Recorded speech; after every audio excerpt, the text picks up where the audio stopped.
Bon, on va continuer avec la deuxième étape. La première étape, comme on l'a vu tout à l'heure, c'était on était dans l'architecture.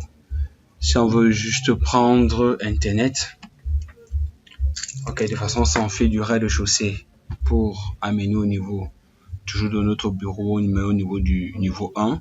Mais seulement on avait dit ici là que dans cette architecture, c'était pas le même SSID ni le même mot de passe, c'était pas dans le même réseau.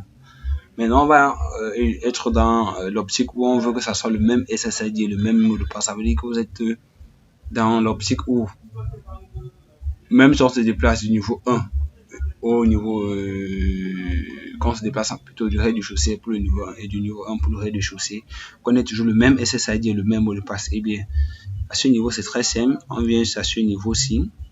Puisque au rez-de-chaussée, on a déjà Optech. Ok. On vient au niveau du SSID qui va propager au niveau du niveau 1, on met toujours Optech.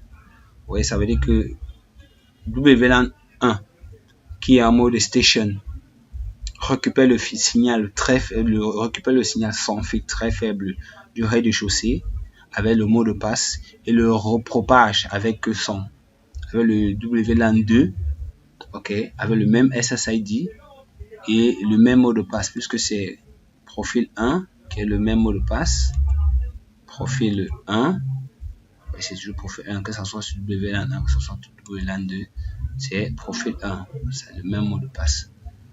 Eh bien, avec ça, que vous soyez au niveau du rez-de-chaussée, que vous soyez au rez-de-chaussée ou bien que vous soyez au niveau,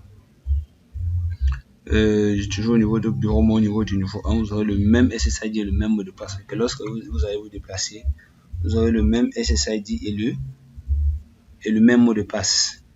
Mais seulement, petite chose, seulement,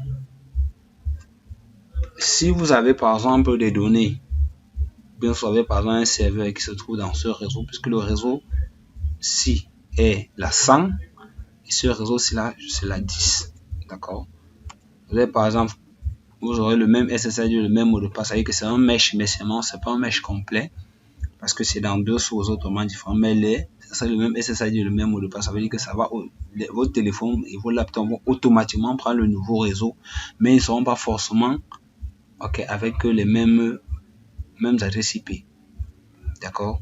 Ça c'est pour le. D'accord. Ça veut dire que moi actuellement je viens d'ouvrir mon téléphone. Je me suis connecté sur Optech. Ok. Optech avec le mot de passe. Avec ce mot de passe-ci. D'accord, ça fonctionne parfaitement, mais sauf que je suis sur le réseau 10.0, je suis pas sur le réseau 100. D'accord. Bon, ça veut dire ici, le principal inconvénient, c'est que si vous avez un serveur, je répète bien ça, vous avez un serveur qui se trouve sur le réseau 100. Ok, lorsque vous êtes toujours dans le même bureau, mais au niveau du niveau 1, au niveau du bureau qui se trouve au niveau 1, vous aurez tout le même SSID, le même mot de passe. Ça sera un mesh, mais seulement vous n'aurez pas accès aux données qui se trouvent au niveau du serveur qui se trouve dans le réseau 100.0. Bon, ça c'est le deuxième exemple. Cela fonctionne parfaitement au niveau du téléphone et tout.